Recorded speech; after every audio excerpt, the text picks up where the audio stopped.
Biblijoje iš vis yra daug, davė daug vietų, čia Galatam 5.16, apaštalų darbai 9.23, 26, 29, 13 skyriui 6.19, 13, 349. Daug vietų davė, kur apaštalus mesdavo iš miestų, muždavo, užmuždavo, įstumdavo, ne? Mes esat girdėję tokių dalykų, ne? Kad tuos mokinius Paulių tenai, tuos muždavo ir varydavo iš miestų. Esat girdėję, ne? Ar nesat? Girdėję ar ne? Negirdėję niekas. Tai bet į ten, ką tas žmogus norėjo pasakyti, kad juos užmuždavo, bet ir šitie Džonas Džileikas ir daug tarnautojų yra numirę, nes jie persidirba fiziškai. Dvasia matyti taip veža, kad jie kūno nežiūri, paskui jau ten pervargęs, nepervargęs jis tarnauja. Tai reikia sakyti, ta prasme jisai norėjo prisiminti, kad reikia žiūrėti kūną, kad reikia prisižiūrėti save, nes gali numirti betarnaudamas. Tai čia mes kaip pavyzdžiai čia jie buvo tie tarnautojai, o mes aišku tiek daug netarnaujam. Gal tas Dievas kažkada daisim iki to, bet turi būti kaip visur, turi būti pusiausvyra, ne? Ar taip, Rasa? Rasa iš šono žiūri, neklauso, nieko ką aš išneku. Ir tokius įdomus dalykus. Ten klausimą, pavyzdžiui, uždavė. Kodėl Dievas išgydo už netikį, meldžiasi už netikintį? Pavyzdžiui, netiki žmogus, pasimeldžia už jį ir jis išgyja. Kodėl taip yra, sako, klausimą uždavė. Sako, dėl to, kad, sako, Dievas nori savo šlovę parodyti. O koks tikslas, sako, taip padaryti? Vakarį padėk. Koks tikslas tai padaryti? Išgydytas, netikinti žmogų. Aš anksčiau galvodavau, kad išgytų žmogus, tai reikia, kad jisai įtikėtų, kad jis atsiverstų, ten išventėtų, jau būtų toks, kai angelas šventas, tada gal išgydys. O pasirodo, ir netikinčius Dievas gydė. Nes kažkaip taip, mums tai buvo pripūsta šitos religijos, kad aš kažkaip, bent man tai buvo pripūsta, kad o Dievas gydo ir netikinčius. O gydo dėl to, kad tas žmogus išgys ir tada susimąstys, tai kas mane išgydė. Taigi ne tas žmogus, kur meldėsi. Kažkas tai išgydė. Dievas tai va taip savo šlovę parodo. Tu pasimeldė už netikintys pasveiko ir jau jam įdomu, jau evangelizmas vyksta, kad savo šlovę preikštų Dievas. Ar sutinkat? Yra 3 išgymo rūšys, pavyzdžiui. Savo tikėjimu, kai išgyja žmogus, kito tikėjimu, kai kitas už tave tiki ir kai tu tiki, ta prasme, kai tu už kitą tiki. Tai kitas gali net tikėjimo neturėti, o jis išgys. Vaizduojat? Mes anksčiau galvom, neišgydė dėl to, gal jisai tikėjimo neturi, gal dar kažką. Tas žmogus, už kurį meldėsi, dažniausiai ir neturi tikėjimo. Jisai būna bėdose, paskendęs kažkur problemos, jam ten iki tų išgijimų, jis, netiki, čia viskas blogai gyvenime. Tu tiki, tu stovi ir meldėsi ir viskas, ir jis sveiksta. Tai yra iš tikrųjų 2 būdai. Kai tu savo tikėjimu pasveiksti, 3. Kai kitas už tave meldžiasi ir kai tu už kitą. Tai antras panašus. Ne? Sutinkat? Nes mes Biblijoje matom, kaip ten ateidavo apsėstasis iš kapų atbėgo, jis ten iš vis apie Dievą nieko nežinojo, ten kratydavosi epilepsijose. Kristus jisgi netikėjo, nieko jis netikėjo. Ten demonas buvo tam žmogui. Ras, laisvas. Paskui ten už kurį kitą, kur šimtininkas atėjo, sako, mano dukra serga. Jis tik buvo girdėjęs, kad Dievas gydė, o jisai netikėjo, jis netikintis buvo. Bet jis tikėjo, kad Kristus gali išgydyti. Sako, tu tik pasakyk, nes aš viršininkas, aš žinau, kad veikia, kai veikia, ne? Supratau, man čia toks supratimas atėjo, kad yra ir netikinčius gali išgydyti. Paskui, pavyzdžiui, Kristus mato 15:22-28, ten kai moteris išgydyk, rėkė ten, jinai, ta prasme, išgydyk, mane išgydyk. O Kristus sako, nedėra barstyti šunyčiams duonos, ta prasme, nuo stalo, ne? Pažemina moterį, įsivaizduokit, nes žydam buvo, pagonis tai buvo kaip nežinau kas, kaip mums kas, nežinau kas. Kaip savo laiku buvo rusai, ar ne? Bet dabar jau kitaip žiūri, mes į juos, kaip komunistai valdė, mes taip į rusų žiūrėjom, tai jie į pagonį žiūrėjo. Tu tipo čia trečia rūšė, ko tu čia nori. Kristus pasakė, nedėra šunim barstyti, viskas šunim sulygina moterį. Bet jis sako, bet ir šunys tuos trupinius ėda. Ir tada mokiniai sako, paleisk ją, išgydyk, ta prasme, greičiau paleisk, nes jinai parodė savo tikėjimą užsispyrimą. Ar mes būnam taip užsispyrę iki galo? Pasimeldžiau, ir dabar lauksiu. Ir kas ką besakytų, bus taip. Ar taip būna? Būna? Dažnai būna, jau kitą dieną atsikėliai, gal neįvykščia, gal ne Dievo valia. Mums čia pripušė šitos religijos, ne Dievo valia, Dievo valia. Mes patys uždarom Dievui kelius. Tada mes nesimeldžiam už žmogų. Ir mumise gyvena Dievas, o mes nesimeldžiam už jį. Viskas, kaip Dievas veiks. Jisgi ne privartautojas, kad jis privartą išgydys žmogų. Jam reikalingas indas, per kurį jis gali veikti. Kaip velnio reikalingi indai, per kuriuos jisai veikia, kad nuo velnio jėgas ir darbus daryti žemėje, tai per mus Dievas, ar ne? Ar sutinkat? Sutinkat ar ne? Nesutinkat. Iš šonų žiūri, nesutinku, ne. Taip yra. Na, aš tokį supratimą atėjau ir taip yra, iš tikrųjų taip yra. Mūsų mokino ten, tu turi būti šventas, tik tada gali melstis, nieko panašaus. Yra daug liudijimų, kai žmogus nuodėmėj gyvena pats, bet Dievas per jį vis tiek veikia. Jeigu jis tik atpalaiduoja Dievo jėgą, Dievas veikia. O mūsų jau taip primokino, kad jei tu nuodėmėj, tu ne... Nu, aš atsimenu, mane primokino, kad net neleisti į priekį tų, kurie nuodėmai. O nuodėmėj mes visi esam. Aš įsivaizduoju, kad aš jau toks mažiau nuodėmų darau, o tas va matoma nuodėmė daro, tai vaisai nuodėmėjai. O kad aš ten gal kur nors užrėkiau kokią nors debilų pavadinau atsiprašant ar dar kur nors, tai aš jau čia šventas. Kad jisai geria, tai jisai nuodėmėjo, kad aš debilais vadinu šventas. Nu, pas mane buvo toks supratimas, vaizduojat? Ir man net draudė leisti į priekį žmonės tos, kurie nuodėmėjai, kad jis nešnekėtų, dvasia atpalaiduos kažkokia tai. Jame ta pati dvasia gyvena. Dievas. Trečias Dievo asmuo. Dievas tėvas, Dievas sūnus, Dievas šventoji dvasia, mes šventą dvasią turim. Jis toks pats žmogus, kuo aš už jį kėdesnis? Nieko. Jis dabar tuose grybuose, jis išeis iš tų grybų. O kada mes jų neleidžiam į priekį, tai tas žmogus dar tada užsidaro, užsikietina ir eikit jūs visi. O aš toliau savo darysiu, ne? Būna taip. Aš taip manau. Taip žmonės greičiausiai ir elgiasi. Nu nežinau. Iš tikrųjų taip ir yra. Dar vienas dalykas. Sako, aš neturiu tikėjimo. Čia nesąmonė yra. Jeigu tu krikščionis, tu turi tikėjimą. Stinkat? Taip negali būti. Aš neturiu tikėjimo. Tai kaip tu Dievą tiki, jeigu tu neturi tikėjimo? Jeigu tu Dievą tiki, viskas, tu turi tikėjimą. Aš neturiu tikėjimo melstis. Turi tu tikėjimą tavį, jeigu tu Dievą tiki, tai tu jau turi. Arba tu krikščionis, arba ne. Kito varianto nėra. Čia atsikalbinėjimai yra, kai neturi tikėjimo, sako. Man tai čia yra religiniai raugai grinai. Marko 16 skyriui Kristus liepė gydyti ligonius. Atsimenat? Dėsit rankas ant ligonių ir jie pasieks. Dėsit. Jis pasakė, nu gal jeigu tikėjimą turėsit, dėsit. Jis niekur Kristus po kai prisikėlė, jis niekur nesakė, kad tu turi turėti tikėjimą. Iki mirties jis sakydavo ten, jos tikėjimas išgydė, o po mirties jis sakė, dėsit, pasveiks, darysit darbus didesnius negu aš dariau. Kai jau prisikėlė, pasirodė mokiniam. Ne? Taip. Bet tik, kad čia jau mūsų apsisprendimas, ar mes darysim ar nedarysim tos darbus. Dažniausiai mus taip velnias per religiją išmoko, kad nieks nedaro. Pavyzdžiui, Jokūbo 5.3.15 sako, eikit pas bažnyčios vyresniosius, jie melsis ir tikėjimo malda išgelbės ligonį. Bet dažniausiai tie lyderiai, jeigu būna užgrybavę, tai patys netiki. Tai ką jisai melsis? Čia asmeniškai mūsų tikslas yra žmogų atvesti pas Dievą, ar ne? Patys atėjom ir atitempėm žmogų. Ir jisai asmeniškai tiesiai su Dievu bendrauja. Mes ne dievai. Mes ir netarpininkai mes tarp Dievo. Kai vyskupai ten ar dar kokį šventėjų savo įsikala į galvą, kad jie kažkokie geresni už eilinį žmogų, ten popiežius ar dar kas nors. Jis toks pats žmogus. Plus dar organizacijai priklauso, neminėsim kokiai. Ta prasme, Kristus sakė, aš esu vienintelis tarpininkas, ar ne? Sutinkat?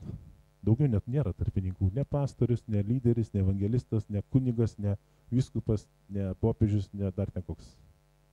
Vienintelis Kristus. Viskas. Ir nereikia ten susireikšmyti, ne? Problema, eini pas Kristų, viskas, jis sprendžia, gyja. Aišku, jeigu sunku žmogui, būna, kad vaikai pasilpsta, kai tas užspaudžia ligos, jam taip sunku, tada jis prašo pagalbos ir meldžiamės visi. Sueina meldžiamės. Dabar broliai, seserys, mūsų viena sesuo dabar sakė, gerklę skauda, meldžiamės. Tikim, kad pasveiksime. Jau pasimeldėm vakarą. Ir žinot, ar kaip Biblija sako, jau nereikia kartuoti maldų. Vieną kartą pasimeldėjai, nes jeigu tu kartuoji, tu netiki Dievu. Reiškia, kam tu kartuoji? Paprašai vieną kartą, sako, prašykite ir gausit. Paprašai, bet tu tikėk paskui. Nu tai pabeldė ir atidarė, nu. Teisingai belskite, gal atidarys. Iširdį, tai čia iširdį žmogaus gal. Nu čia įvairiai gali suprasti, jo. Bet prasme, Kristus sakė, aš jau viską atpirkau ant kryžiaus. Kam tau dar ten, kad tu ten 10 kartų prašysi, ar kas pasikeis. Nors ta moteris iš tikrųjų tenai Kristų šaukė. Jo jis ją stumė lauk, bet tu man padėk vis tiek. Jo, yra tame reikalas, bet mes turim žinoti, kad jau Kristus numirė, kad mes atpirkti, kad jau problemos įspręstos, tik tai reikia nepasiduoti iki galo eiti, ar ne? Dar tokią mintį pasakė, būkite protingi, kai einat, išpažinskite, žinot, Biblijoje tą rašto vietą, kad išpažinsim nuodėmės ir Dievas mums atleidžia jas. Kai išpažįstam nuodėmės, žiūrėkim, kam šnekam. Nes yra žmonių, kurie tą išpažinimą paskui gali panaudoti prieš mus. Stinkat? Tu ten išdėliosi savo bėdas visas, aš ten pavogiau, užmušiau, dar ką nors padariau, nežinau, ką ten, ir paskui tave priduos ten kažkur tai. Stinkat, ar ne? Tai reikia žiūrėti, ką mes. Ir dar viena mintis, kartais sako, kodėl Dievas manęs negydo. Ten pavyzdį davė tas pamokslininkas. Sako, vieno žmogaus specialiai negydė, kartais negydo Dievas specialiai, kad tas žmogus suprastų kažką. Pavyzdžiui, man labai tinka, jeigu tu persivalgai, pas tave cholesterolis pakyla, spaudimas, tai ten daug bėdų atsiranda organizme. Ir žmogus sako, kodėl manęs negydai? Tai kas, kad tau išgydys, tu vis tiek toliau taip elgsiesi, ar ne? O kai žmogus supranta, kad jis pakeičia mąstymą, tai iš tikrųjų man reikia sumažinti riebų maistą, jis jau pats pakeičia savo visą mąstymą ir tada jis pasveiksta. Ir tam žmogui pasakęs, aš specialiai tavęs negydžiau, kol tu suprasi, ką tu negerai darai. Jam Dievas asmeniškai atsakė. Kartais ir taip Dievas veikia. Aišku, mus daveda į kitų persivalgymų, ne Dievas, velniai, nežinau kas čia, kaip ten sako, gobšumo dvasia ar kokia ten, aš nežinau. Aš irgi kovoju su tuo reikalu ir aš tikiu, kad aš jį nugalėsiu šitą dalyką, šitą dvasę. Persivalgymas, nes šiais laikais labai lengva persivalgyti, ne? Kaip viskas labai skanu, ten pridėta tiek chemijos, kad pavalgai ir vėl nori valgyti. Gali nesustodamas valgyti praktiškai, ir ne? Ir visuose produktuose net duoną deda, įsivaizduojat? Paskui Kristus liepia, gydykit ligonius, Luko 10:8-9. Jono 10:10 vagis ateina pražudytai velnias. Jėzus atėjo, kad turėtumėm gyvenimą. Ir paskui apie nuodėmę irgi užsiminė, kad nuodėmė neša mirtį. 1 Jono 3:8 vakarė. Kas daro nuodėmę yra iš velnio. Jėzus atėjo, kad sunaikinti velnio darbus. Kas daro nuodėmę yra iš velnio. Mes žinom, kad mes atpirkti, bet mes neturim daryti nuodėmės. Stinkat? Ir dar, kad Seną testamentą dažnai mes naudojam kaip pavyzdį. Bet turim žinot, kad mes jau naujam gyvenam testamente. Mums jau negalėjo Senas testamentas. Aš kartais taip irgi dažnai remdausi tiek Senu testamentu. Jisgi tik pavyzdys mums yra, ne? Mums jau atleista, viskas atpirkta. Aš jį taip rėmiausi jo, kad daugiau negu naujų vos, ne? O ten yra mylėk savo artimą ir mylėk Dievą. 2 pagrindiniai įsakymai. Mylėk savo artimą kaip save patį ir paskui mylėk Dievą. Ir tada tu išpildysi visą įstatymą. O dažnai savo artimą mylėti sunku yra. Kai jis tau blogo daro, kai jis neklauso, ne? Bet kai sako, elkis taip, kaip nori, kad su tavimi elgtųsi. Jeigu tu darbe dirbi ir vagi kažką, tai tu pasijausk, jeigu tu būtum savininkas ir iš tavęs vogtų, pavyzdžiui. Arba atvirkščiai. Čia tas pats ir darbe, ir valdžia, jeigu iš valdžios kažką vagia, tinka. Ir dar vienas toks akcentas, kad yra fizinė ir dvasinė sveikata. Klausyk, nesimaivyk. Fizinė ir dvasinė sveikata yra. Žmogus gali būti fiziškai stiprus, kočiotis, ten sportuot, bėgiot, bet jis dvasiškai silpnas bus. Nes jeigu jo dvasia silpna, palūžus, ir paskui lygos prikimba dėl ko. Nes žmogus, toks kaip medūza toks. Kas, kad tavo kūnas užkočiotas, bet tavo siela visa primirties, ne? Tai mums būtų labai svarbu žiūrėti dvasinę sveikatą. Melstis, kad mes būtum tvirti. Dievo žodį skaityta prieškimai, kad būtų, kad ne pasaulio ten televizija su netikėjimu, ne? O jeigu abudu sudės, tai čia iš vis idealu. Jeigu tu ir dvasiškai kai tankas, ir fiziškai kai tankas, tai tu idealus žmogus šio žemėje. Tokį žmogų nugalėtą aš neįsivaizduoju. Tu fiziškai tvirtai jautiesi, kai jėgoji, ir dvasiškai dar didesnė jėgoji. Tai čia yra pilna harmonija. Ar taip? Ir žinokit, kad jeigu jūs tik filmų žiūri, tik televiziją, tai jūs pumpuojat mirtį į save. Nes televizijoje gyvenimą ten labai sunku gyvybę rasti. Ten mažai gyvybė šneka iš vis. Sakė, visos laidos, kodėl jūs nerodot gerų laidų, sako, jų nieks nežiūri. Tų gerų, kur apie teisybės, kai šnekėdavo, ten sveikatingumą, viską. Žiūro tik žudymus, tos va nesąmonės visokias. Ir žmonės tuo maitinasi. Tai aš siūlau nesimaitintų, ar sutinkat.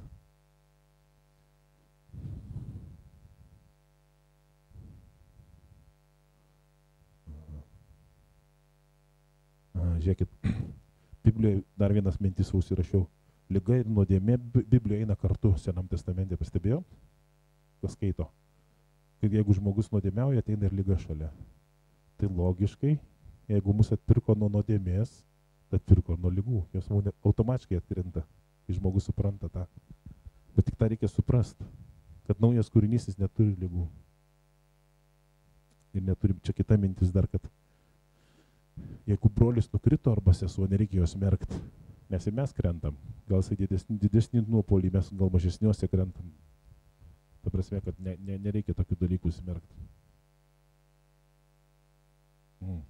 Kas dar duoda? Pasninkai duoda dar jėgą, užsirašiau. David Hoganas toksai. Jo tarnavimą 500 prikeltų iš numirusių žmonių. Dievas prikėlė per jo tarnavimą, per jį asmeniškai 22 prikelti iš mirusių žmonės.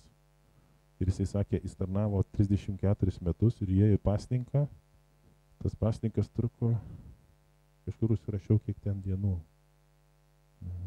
Pusę metų be maisto, iš vis be maisto buvo pusę metų. O sako, negalima išgyventi. Viską galima. Su vandeniu. Nes organizmas turi savį daug medžiagų. Jisai pusę metų išpasninkavo, jis sako, aš kaip naujai gimęs dabar. Tai žmogus, per kurį Dievas prikėlė iš numirusių 22 žmonės, kuris tarnauja 34 ir pasakė, kad aš tik dabar, kai naujai gimęs, vaizduojat, po pasninko. Tai reiškia pasninkas. Pasninkas tai pilnas nevalgymas. Ne tas, kad tenai biškį tik tai nevalgau. Vanduo ir viskas. O čia yra pasninkas. Aha. Ai. Dar yra viena mintį užsirašiau, kad nereikia kaltinti Dievą už tai, kad, pavyzdžiui, problemos prasideda. Mes dažnai kaltinam Dievą. Dievas nėra problemų šaltinis. Kai audra prasidėjo, tai Kristus nesakė, oi, tu Dieve, kodėl tu čia tą audrą pasiuntė, kai mes laivų plaukėm tą valtelę, ar ne? Jis atsistojo ir sudraudė tą. O mes dažnai, kodėl tu Dieve mums tą problemą? Jis nesiunčia problemų. Stinkat? Velnės problemą siunčia.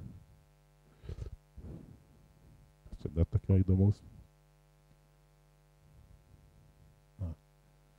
Tai čia buvo dvasinė pusė. Dar viena. Kiek čia mūsų yra? 1, 2, 3. Padalink. Visiems po vieną, gerai? Čia tokia medžiaga, mes mokinsimės pirmą pamoką. Aš dabar biškį permėsiu ją trumpai, o paskui kitą sekmadienį jūs pasiskaitykit namuose ir kitą sekmadienį mes nagrinėsim ją, gerai?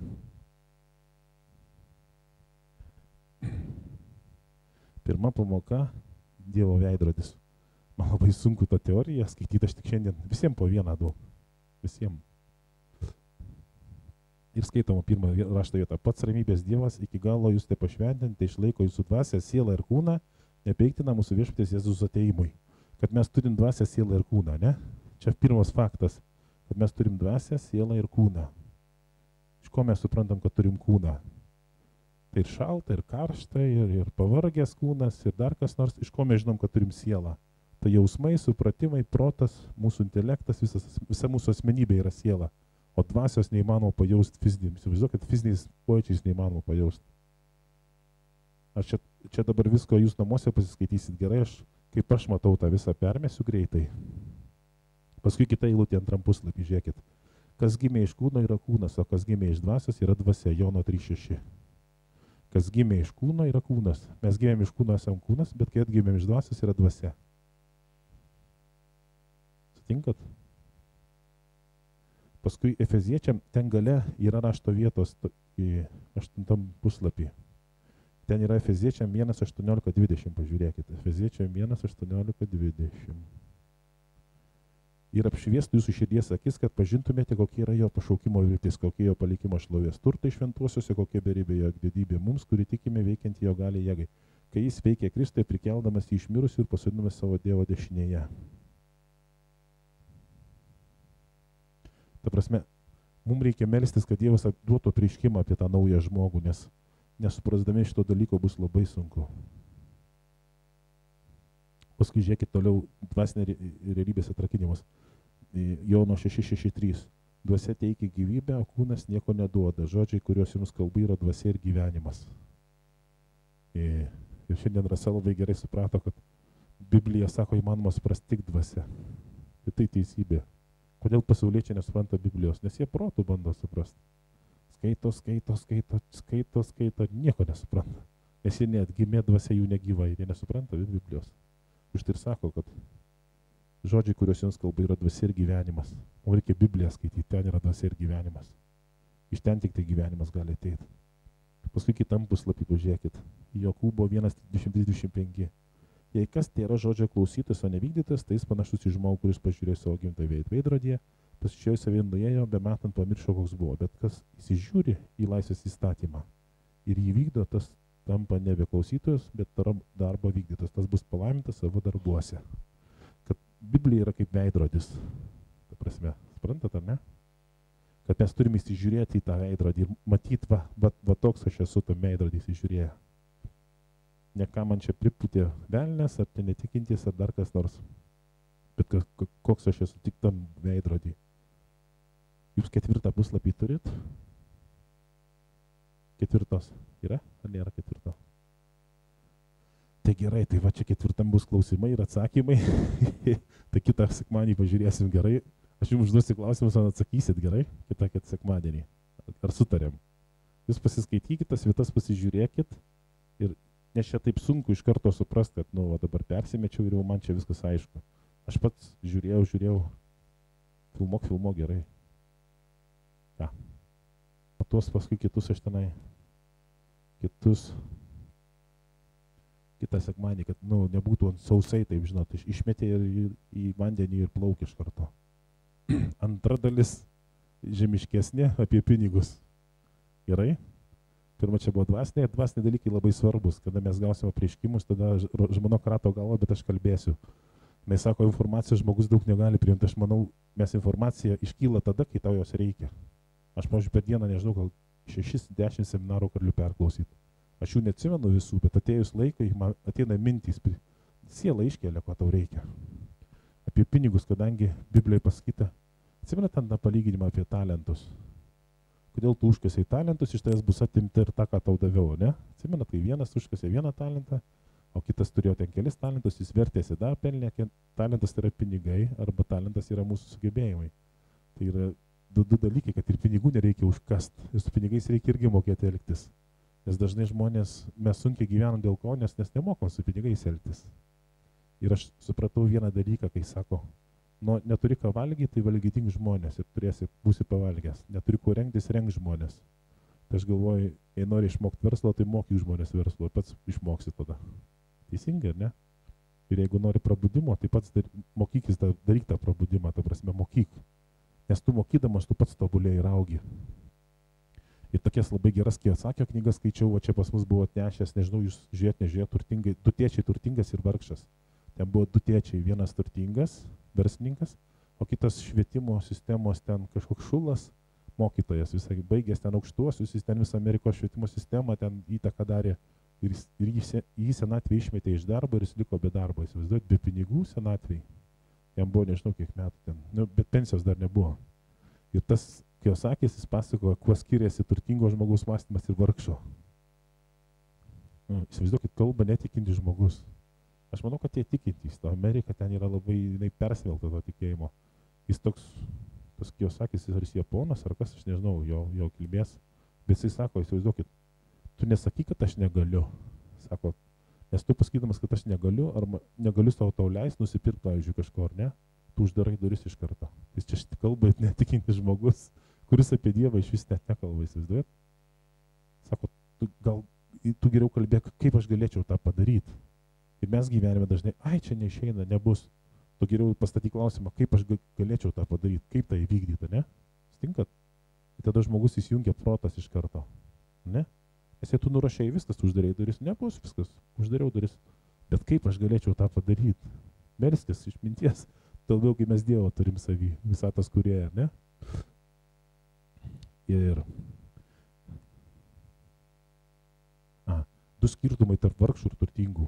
Vargšai visus pinigus pravalgo, praleidžia, o turtingi investuoja pinigus. Ir mūsų šito nieks nemokė mokyklose, niekur nemoko. Tie, kur baigė universitetus, sakė, ten kursas atsilieka 30 metų nuo realybės. 30-50. Verslą, kur mokinas, įsivaizduokit, tai ką jie baigė, ką jie išmoksta ten, o ne? O mums gyventi reikia pinigų, reikia juos. Tuo labiau vakariai paklausyk, nes ir tau labai svarbu. Pinigai tai iš esmės yra niekas. Yra tik tai, galimybė už juos kažką įsigyti. Jis kaip priemonė tik tai yra įsigyti. Tau reikia namų, reikia valgyti, reikia apsirengti, nereikia mašinos, reikia pailsėti, reikia sveikatą taisyti, reikia išvažiuoti pailsėti į Ameriką, į Miami, dar kur nors, ne? Žmonės net nedaleidžia savo tokių minčių, kad gali išvažiuoti į Miami. Aš dabar žiūrėjau internete, Karalius toks yra. Čia verslais moko Lietuvoje labai daug, bet jie labai mažai duoda informacijos internete. Jie už viską pinigus ima. Amerikoje važiuoja su Ferrari ir kažkokia tenai Lamborghini, sako, visi amerikiečiai žiūri, lietuvis, įsivaizduokit. Tai galima viską padaryti, bet tik tai reikia sau leisti, svajoti reikia leisti, reikia daryti ir suprasti apie pinigus, aišku. Aš bandau mokytis pats ir bandau va tą, ką išmokstu, kad ir kiti žinotų. Pinigai tavęs nedaro turtingu. Sutinkat? Žmonės galvoja, o aš turėsiu daug pinigų, būsiu turtingas. Nieko panašaus. Tu jeigu turėsi daug pinigų, yra mokėjimas pinigais elgtis. Vakarė klausyk, nesimaivyk. Jeigu turėsi daug pinigų, bet turėsi daugiau išlaidų, tu būsi vargšas. Tu uždirb 500 tūkstančių dabar per metus, o išleis 500 tūkstančių 10. Ir jau tu vargšas. Ar ne? O kitas uždirbs 1000 į mėnesį, per metus 10 tūkstančių, bet pas jį liks 5000. Tai kas kuris turtingesnis. Ne pinigų kiekis yra turtingumo žmogaus padaro turtingu. Kaip mes jūs tvarkomės, kaip mes tą biudžetą tvarkom, kaip mes jūs išleidžiam, ar ne? Ar taip? Ir tas biudžetas visur tinka, ir šeimoje, ir valstybėje, ir įmonėje, ir valdiška įmonė visur. Yra dvi problemos žemėje su pinigais. Kai jų trūksta ir kai per daug, kurią jūs renkatės. Kurią norėtumėt problemą turėti? Ar kai trūksta pinigų, ar kai jų per daug? Kurią rinktumėtės? Aš tai kaip per daug rinkčiausi. Kiti sako, ir žinot, kaip dar yra toks humoras. Tie, kurie neturi pinigų, jie tada visada sako, ai, čia pinigai, čia nieko gero, čia jų nereikia, čia save apgaudinėja, žinot, tie, kur neturi. O kai jos sakė, sako, tu turi suprasti apie pinigus. Sako, nenurašyk jų. Tu juos turi suprasti, o ne taip, kad nėra, tai čia nebuvo, čia ne mum. Ir dar pastebėjau vieną dalyką, kad bažnyčiose labai mažai mokina apie pinigus. Bažnyčių mokina apie šeimą, kas mums svarbu, nes šeima mums svarbu. Kaip sukurti šeimą, kaip laimingai gyventi, kaip vaikus auklėt, kaip gerbti tenai vieni kitus, kad tuos visus niuansus pagal Bibliją. O kaip pinigus uždirbti nemokina nieks. Visuomenė nemokina, bažnyčia nemokina, tai kaip tiem žmonėm gyventi? Tai taip ir gyvenat, nuo galo iki galo, vos galą su galu sudurdami, ne? O karė, būk žmogus, paklausyk. Tai va. Tai pinigų yra pasirinkimas, ką tu renkiesi, ar nori būti vargšu ar turtingu. Pirmas pasirinkimas. O tada jau sekantys žingsniai. Ir kieno tu klausai, ar vargingo, ar vargano žmogus, ar turtingo. Kuo skiriasi tie du tėčiai? Tas mokytojas, jis uždirbdavo daugiau už tą verslininką. Atlyginimas buvo didesnis. Bet verslininkas nusipirko paplūdimį už $10 milijonų prie jūros. Įsivaizduokit, jo atlyginimas mažesnis buvo negu to mokytojo. Bet jis tik tai imdavo tiek, kiek jam reikia pragyventi, o visus kitus pinigus suko į verslą. Nes ne jis nupirko tą paplūdimį, verslas. Aišku, ne visi jūs verslininkai, ne visi mes jais esam ir norim būti, ne? Tai aš ten labai nesiplėsiu į tos verslus. Žiūrėkit, vakarė, nufilmuok vieną, parodysiu klasikinį dalyką. Yra toks kvadrantas žemėje, kryžius tarp kitko. Darbininkai samdomi, verslininkai ir investuotojai. Ir žemėje žmonės įsiskirstosi į 4 grupės. Darbininkai, tie, kur dirba fabrike, ofise, mokytojai irgi yra darbininkai, eiliniai mokytojai. Ne vadovai ten kažkokie, bet mokytojai. Tai yra irgi prie darbininkų. Dauguma yra darbininkų. Paskui samdomi, tai kaip muzikantai, medikai, dantistai, darbininkai, kurios pagal patentą dirba, verslo liudijimą, ne? Jie samdomi. Verslininkai, kurie daro verslą, jau kurie sukuria darbo vietas.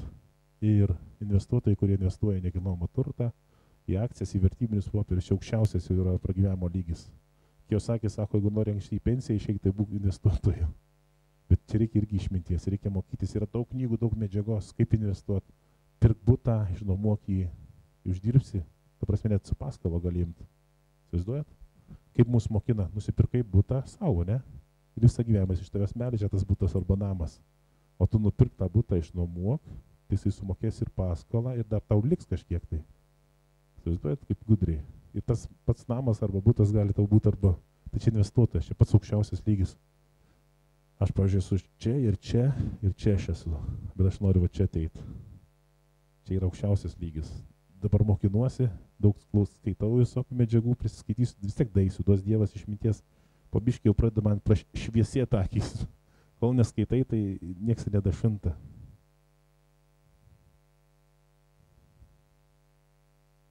Tai va, nesvarbu, kiek tu uždirbi, bet kiek tau lieka. Yra tokia mintis. Tu gali uždirbti milijoną, bet jeigu išleidai milijoną ir 10 000, tu vargšas. O mūsų visa visuomenė, šita visa dabartinė ideologija skatina tik tai išleisti, tik vartot. Vartot, valgyk, pirk, nieko netaupyk, viską praleisk, šildymas brangsta, ir žmonės tai gyvena, ir už tai nieko neturi. Turi taupyti. Įsivaizduokit, mokina žmogus, pasidaryk 3 taupyklės ir taupyk. Į vieną dėk savo ugdymui, kitas investicijom, 3 labdara arba bažnyčiai. Tas žmogus taip šneka. Jis tikintis turbūt tas Kiyosakis. Įsivaizduojat? Vienas savo ugdymui, švietimui, ten gydymui, pragyvenimui, 2 investicijom kažkur investuoti ir 3 bažnyčiai arba labdarai. Pasauliečiai tokius dalykus šneka, įsivaizduojat?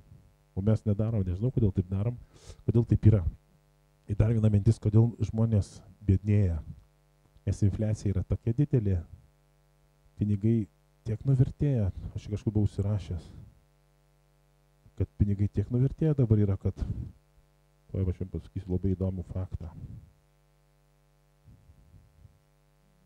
Kur čia, tai va. Įsivaizduokit, 1833 metais už $1 galėjai nusipirkti 1,5 gramo aukso. O dabar, šiais metais už $1 2 miligramai aukso. Miligramai, kai buvo 1,5 gramo, o dabar tik miligramai. Tai įsivaizduokit, kiek nuvertėja pinigai. Kodėl žmonės biednėja? Nes nuvertėjimas eina greičiau negu atlyginimai pas mus iš viso stovi kiek metų, tai mes iš vis su kiekvienu pabrangimu mes biednyn ir biednyn, visa tauta mūsų. O tiem, kurie dar biškį pakelia atlyginimą, jie vis tiek vėluoja su to infliacija. Infliacija pakilo, turi tiek ir atlyginimai pakilti. Bet nėra kaip pakilti, nes pas mus negamina valstybė, jinai importuoja. Jeigu mes eksportuotum, tada mums būtų iš ko kelt atlyginimus, nes jei pakelsim, tai infliaciją sukelsim dirbtiną. Įsivaizduojat? Nes pinigai nuvertėja. Ir jis ten mokino, kaip apsaugoti pinigus, aišku, auksų sidabrą pirkti, nes jie yra stabilus dalykas, o pinigas yra popieriukas. Tai turi šiandien ir paskui klausimus jam uždavė, ar verta investuoti į tas, kur draudimai, kur čia visus mokina, draustis ten tuos kaupiamieji draudimai. Sako, infliacija suvalgys jūsų pinigus. Sako, jie tiek nepriaugins tas draudimas per tuos metus, kiek infliacija pakils, tu nubėdnėsi už 20 metų, būsi vis tiek biednas. Tu dėsi, už 20 metų vis tiek būsi biednas. O kažkas iš tos pinigus suks ir darys biznį savo. Vaizduot, kaip mes gražiai gyvenam šitam pasaulyje. Mus taip gražiai pudrina visi ir meluoja visi, kad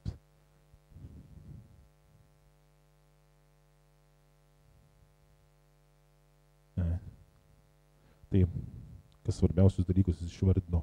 Pirmas dalykas, tai yra planuoti savo biudžetus. Dažnai šeimos neplanuoja savo biudžetų. Yra pinigų, einu į parduotuvę, nėra, neinu. O kad reikia susiplanuoti, aš turiu tokį biudžetą ir man reikia pragyventi tiek dienų. Ir aš susidėliojau, tai dienai tiek. Ir viskas, aš neišleisiu daugiau. O Kiyosakis mokina dar taupyti iš to. Jeigu tu nori kažką prisipirkti, tai tu geriau dėk į taupyklę. Nes visa visuomenė mus mokina daryti, vergais daro, išleisti viską ir nieko neturėk. O tu, kai turėsi dar susikaupęs, tu galėsi investuoti, iš tos taupyklės, kur kaupsi investicijom. Pinigus apsaugot galima tik tai iš sidabro ir auksų. Riboti išlaidas nereikalingas turim išmokti, nes mes dažnai prisidarom tokių išlaidų, kurios nereikalingos, tuščios. Visokiausių, savo malonumui, nueinu ir įsitaškau ten kažkur pinigus. Ir kas iš to? Tu įsitaškiai neturi. O jos būtum padėjęs įdarbinęs, jie per savo laiku būtų dirbę, tau ir uždirbę. Sėt finansinę sėklą, įsivaizduokit, kaip ūkininkas užsiaugina derlių, jis kažkiek atsideda sėklą, ir ne? O mes užsiauginom derlių, gavom atlyginimą ir viską prataškėm. Ir sėklai nepasilikom nieko. reikia tos pinigus dar užauginti, reikia, kad jį vėl pasėt kažkur, kad užaugtų. Čia ne tik, kad paukojimuose, bet tik kažkokį verslą, į aktyvą, kur tau nes pinigus.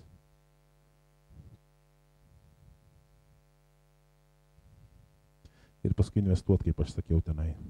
Investuot dar pats mokinsiuosi, gal kada nors papasakosiu.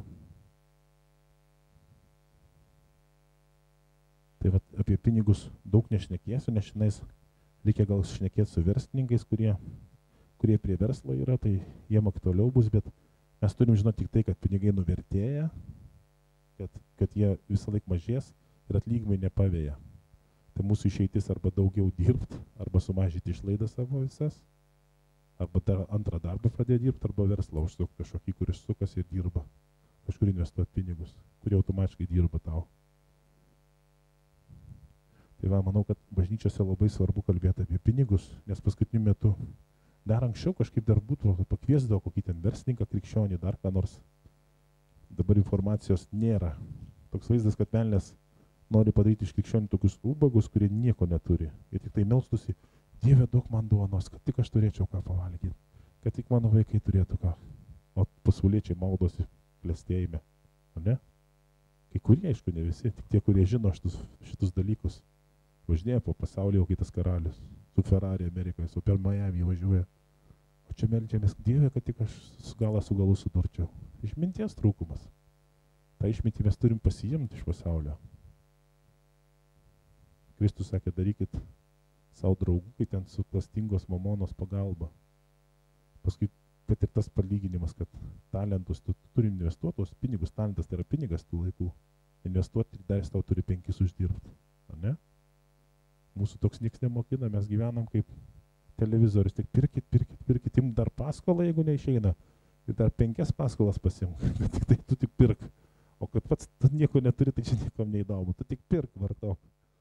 Tai va, tai tiek norėjau apie pinigus trumpai, aiškiai.